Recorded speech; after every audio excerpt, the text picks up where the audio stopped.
Sobrang sikat nga sa atin netizen ng mga MT series, gaya na ng MT-15, MT-09, MT-07. Pero ang tanong, sulit nga ba talaga ang motor na to? Ngayong araw, i-review natin itong MT-15 na latest model. Napakaganda ng kulay niya. Silipin natin ngayong araw. Tara!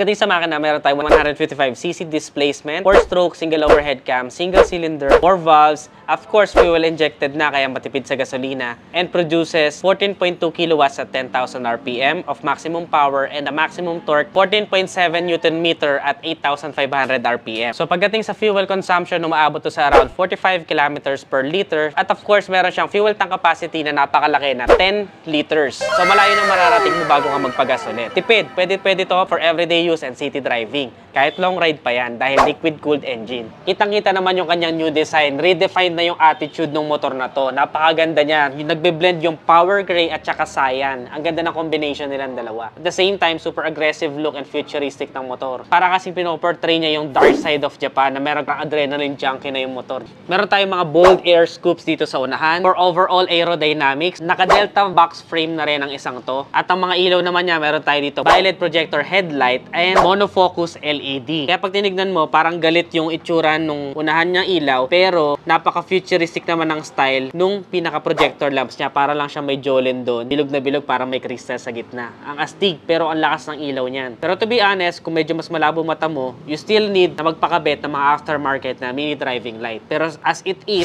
LED is powerful pagdating sa madidilim na lugar. Sa side naman niya, netizens, may mga pop-up ng kulay sa tangke, merong cyan. Dito sa gilid, meron din siya emblem ng Yamaha. Ang ganda, oh. Wow. Pride of ownership. May MT logo, meron din siyang kulay orange na nakasulat dun yung MT-15. Tapos pati yung mga mags niya sa unahan is also cyan na rin yung kulay. Naka-upside down fork din pala tayo. Kaya maganda na yung feedback niya sa mga bumpy roads. Kung makita nyo, netizens, napakaganda ng mags niya. Nagpa-pop up yung kulay ng cyan. Nag-a-add siya ng attitude sa overall totality ng motor. I-plus mo pa yung kulay ng kanyang suspension at kulay gold din siya. Napaka-premium niyang tignan sa personal, netizens. Ang lakas ng dating talaga. Sa fender, meron tayo dito power gray. At ang size naman ng gulong sa unahan ay 110 by 70 by 17. 17 inches na yung mga wheels niya. Kaya maganda to pagdating sa mga cornering and sa high speed. Very stable na rin po siya. Sa likod ng bahagi naman, ang size ng gulong ay 140 by 70 by 17. Of course, tubeless tires na ang isang to. Meron din tayo ditong malaking single hydraulic disc sa unahan with 2-pot caliper. Ganon din yung nasa likuran niya, naka-single hydraulic disc din naman. Dito nyo rin sa unahan matatagpuan yung kanyang radiator. So kahit long ride pa yan, sisiw na sisiw sa motor na to. And yun naman talaga siguro ang purpose ng motor na to, kaya nga tinawag na master of torque. Goods na goods talaga. Pagdating naman sa likuran bahagi niya, netizens, kung makikita nyo, LED na rin yung mga ilaw niya. Yung taillight niya dito, very minimalist lang siya. Halos kapiraso lang dito sa may pagkatapos ng upuan. Kung may grab bar man, siguro dito na lang sa pinaka-seat niya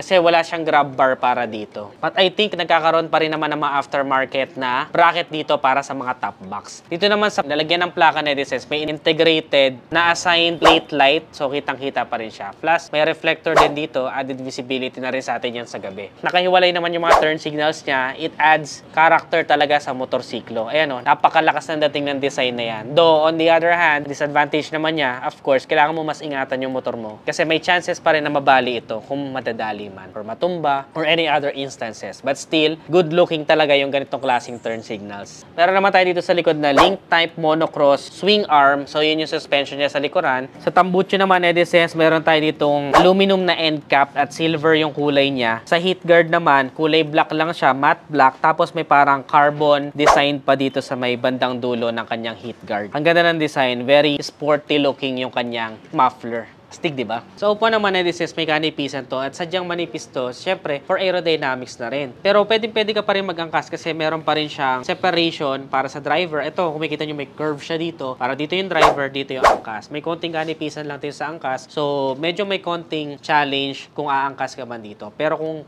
kaya sa kaya, may enough space naman para mag-angkas. Yun na nga lang, kapag medyo may kalaparan yung angkas ninyo, may struggle talaga ng bahagya. Pero kung medyo mga pitit naman, goods na goods i-angkas sa isang to. And kung hindi kayo close ng angkas mo, may grab bar siya dito. Kung close naman kayo, capsule na lang kayo. Wow! Of course, may tapakan din siya para sa pillion ride. So, goods na goods at comfortable naman yung pinaka-seating position ng angkas ninyo dito. Kung makita nyo na kung bakit sobrang appealing ng mga MT series, bukod sa Master of Torque siya, napakaganda rin ang kanyang seating position. Naka-upright ako dito, kaya even sa long ride, comfortable tayo sa seat na to. Sa seat height naman yan, medyo hirap ako dito kasi my height is just around 5'3" to 5'4". Para sa mga shorter riders at Asian height na kagaya ko, medyo super tiptoe kayo dito. In fact, isang paa lang yung aabot sa akin dito dahil 810mm yung kanyang seat height. Tingnan nyo ititindig ko siya.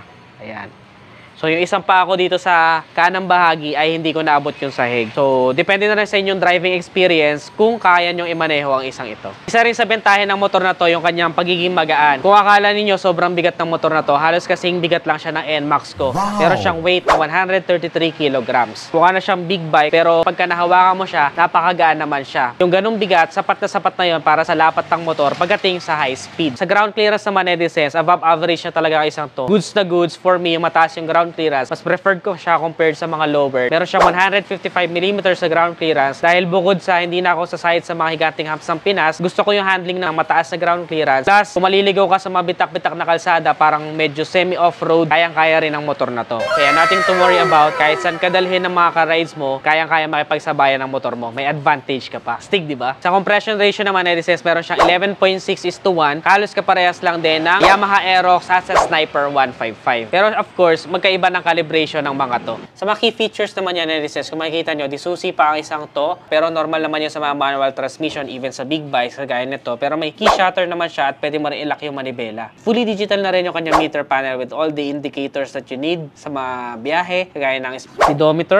RPM indicator, may gear indicator din tayo, total odometer, may 2 buttons to worry about. Dito yung mga trip meters niya. May orasan din, napaka-importante niyan. Tapos kung i-reset mo naman siya dito sa kabila. Tapos meron din siya neutral indicator, temperature, engine check, turn signals, at saka high beam and low beam. Ayan. Of course, meron din siyang fuel indicator. Kompleto Ricados na halos dito sa kanyang fuel gauge. Nag-a-add din sa akin ng character yung kanyang naked na handlebar. Talagang rugged yung feels ng motor na to. Very sturdy at kayang bumiyahe kahit saan. Napakaganda rin ng style ng kanyang fuel tank na kasi may cyan na kulay sa gitna, nagpa-pop up yung kulay niya. Pati yung kanyang air scoop sa unahan, cyan din yung kulay. Tapos kung makikita nyo, ang ganda rin ng curve, diba? Ang fuel tank capacity nito na is 10 liters. Sa switches naman niya na sa kaliwang bahagi, meron tayo ditong turn signals. May busina, ganitong tunog ng kanyang busina.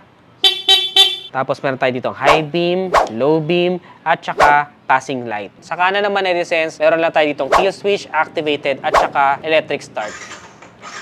Yun. Wow. Wala pa siyang SMG or Smart Motor Generator, kaya may tunog pa siya kapag ini-start yung makina. Ganda talaga nung unahang bahagi niya, so may pagka-foggy effect yung kanyang daytime running light dito, pero ito talaga yung pinaka-headlight niya. Napakaganda rin ang kanyang turn signal, so para siya may sungay dito sa gilid. Ganda ng placement niya. Bulb type pa tong turn signals, pero itong mga to lahat LED na. Pati yung kanyang air scoop dito sa unahan, for aerodynamics, nakaka-add din ng character sa motor. Talagang napanindigan nila yung datingan na dark side of Japan. Astig. Napakalawak din na kanyang turning radius na kaya pagdating sa mga traffic situation, napakadaling isingit ng isang to. Ang lambot pa ng clutch, so hindi ka mapapagod sa mahabang biyahe. Unlike sa Yamaha R15, dito wala siyang ipit betlog factor. So, nakaganyan lang ako upright sitting position. Super comfortable talaga nito sa mga high speed. So, kung may cons man to compared sa R15, of course, yung position na pang aerodynamics para mas pabilisin yung motor. Dito kasi sa high speed, dahil naka-upright ka, salong-salo ng katawan mo yung hangin. Unlike sa R3, medyo nakayuko ka. So, sa mga high speed, goods na goods yun. Ang advantage nito pagdating sa city driving at saka sa traffic situation. Walang ngalay-ngalay. Ayan o, relax na relax yung sitting position. Sa mga side mirrors naman yan, I wish mas premium sana yung quality na nilagay nila dito kasi halos kaparehas lang nung sa Sniper 155 sa mga small brother niya. Pero parehas lang naman displacement, so siguro goods na yon. Pero I wish siguro mas chunkier pa yung stem. Of course, hindi nyo naman makukompromiso yung handling nito pagdating sa mga cornering and banking. Siguro, mas masarap ipang cornering and banking yung R15 kasi sports bike yon. Talagang isasama mo yung katawan mo. Dito sa isang to, sanayan lang din sa handling, kaya pa rin rin to for cornering and banking. Dahil sa ganda ng combination ng kanyang wheels at suspension, magugustuhan mo yung riding experience mo sa isang to. Sana soon magkaroon tayo ng pure test drive experience sa motor na to para ma-share ko sa inyo yung aking personal na opinion when it comes to riding this kind of motorcycle. Sino nagsabing wala tong seat storage, Nereses? Meron siyang secret dito sa ilalim. Dito mo pwedeng sutian. Shoot natin. Ayan. And then pihitin mo lang to. Ayan, no? Bukas na. Ang ano lang dito, hindi nakahiwalay yung pinaka-pillion ride na yun lang mabubuksan. Buong upuan yung bubuksan mo at dun mo makikita yung mga baterya niya. And wala naman masyadong storage. Pero mukhang kasyang-kasya pa rin itong aking iPhone 13 Pro Max 1TB fully paid na naka-iOS 16 dito sa loob. Ayan. Wow! Pero syempre hindi ko ito ilalagay dyan. Baka mamaya mabasag pa. Sayang, no? Fully paid kaya to. Para sa akin, Edises, kung naghahanap ka ng kakaibang motor sa kalsada na pang city driving, medyo may katangkaran ka, or kahit hindi, gusto mo lang talaga maiba sa kalsada at gusto mo ng angas at forma ng isang Master of Torque series, pero pwede pa rin at practical pa rin pagdating sa fuel consumption, sulit na sulit ang motor na to. Ang presyo nito, Edises, is 172,000 pesos. Available ito dito sa Yamaha Motor Trade, Platero, Binyan, Laguna. Kung gusto mo mag-installment, pagda-down payment ka ng 38,500 and for 3 years, magmamonthly ka ng 6,141. Mapapasayo na tong motor na to. Ano masasabi mo sa motor na to, Nedises? Nagustuhan mo ba? Kung nagustuhan mo, don't forget to give this video a thumbs up, subscribe. Ano pa ibang motor ang gusto mo mapanood next vlog? Comment your suggestions below. Again, this is Adriano. Always keep it cool and ride safe always. Bye-bye na.